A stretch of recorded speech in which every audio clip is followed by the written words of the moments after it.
Apa bedanya doa sama sembahyang? Waktu kita doa, kadang-kadang kita masih fokusnya diri sendiri.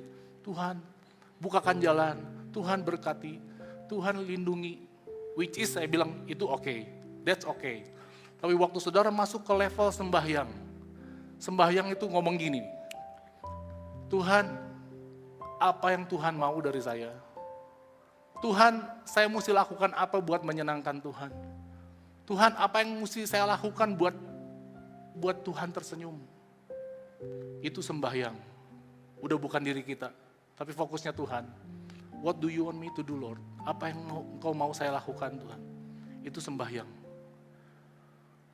Dan waktu kita bisa sembahyang, maka big things, hal besar, mysterious thing, hal yang misterius, Tuhan akan bukakan.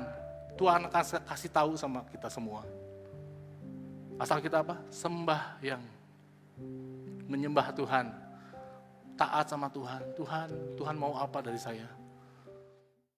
Maniko dapat sesuatu tentang Yeremia 33 ayat 3. Berserulah kepadaku.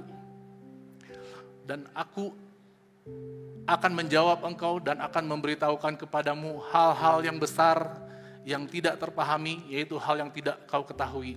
Waktu saya baca dalam New English Translation, dibilang gini, call on me in prayer and I will answer you.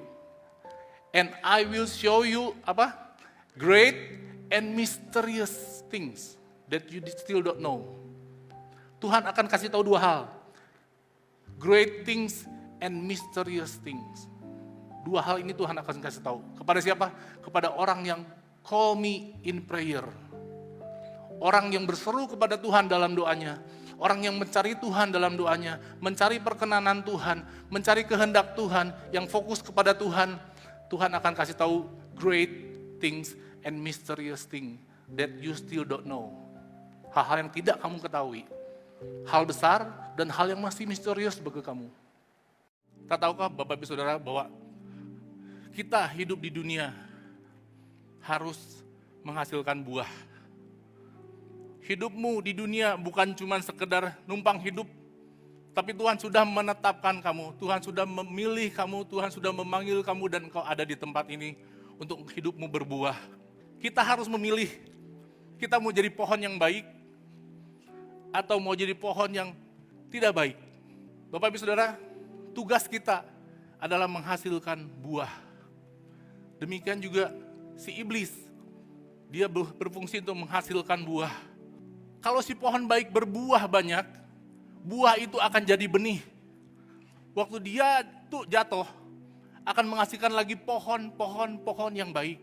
Waktu pohon yang tidak baik ini berbuah-buah banyak, dia akan jadi benih dan menghasilkan pohon yang tidak baik lainnya, pohon yang beracun lainnya. Saudara mesti pilih, saudara mau pohon yang mana? Buahmu akan menjadi benih buat orang lain.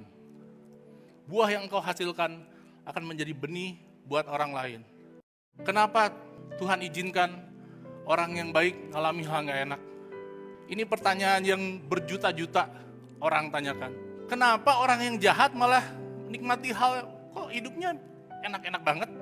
Kok hidupnya nyaman? Kok hidupnya diberkati menurut mereka ya? Diberkati. Kok kita orang baik, kok hidupnya berat? Bagaimana sebuah pohon menghasilkan buah yang banyak dan sering? Pohon itu harus disakiti. Yang ngerti katakan amin. Saudaraku, iblis punya planning untuk apa? Untuk menghancurkan pohon yang baik. Untuk menghancurkan hidupmu. Waktu engkau memutuskan saya mau jadi orang baik, saya mau berdampak baik, saya mau melayani Tuhan. Iblis punya tujuan, iblis punya maksud, ini orang harus hancur. Dan iblis pilih, dihancurin mananya ya?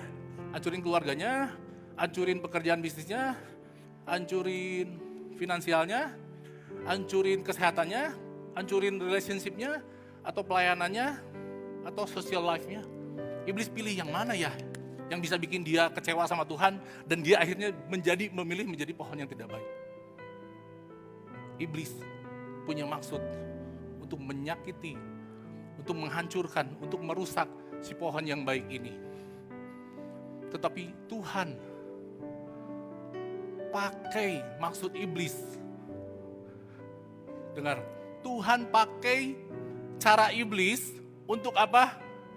Justru untuk membuat si pohon ini jadi malah bertambah banyak dan sering berbuah. Yang setuju katakan amin. Yang ngerti katakan amin.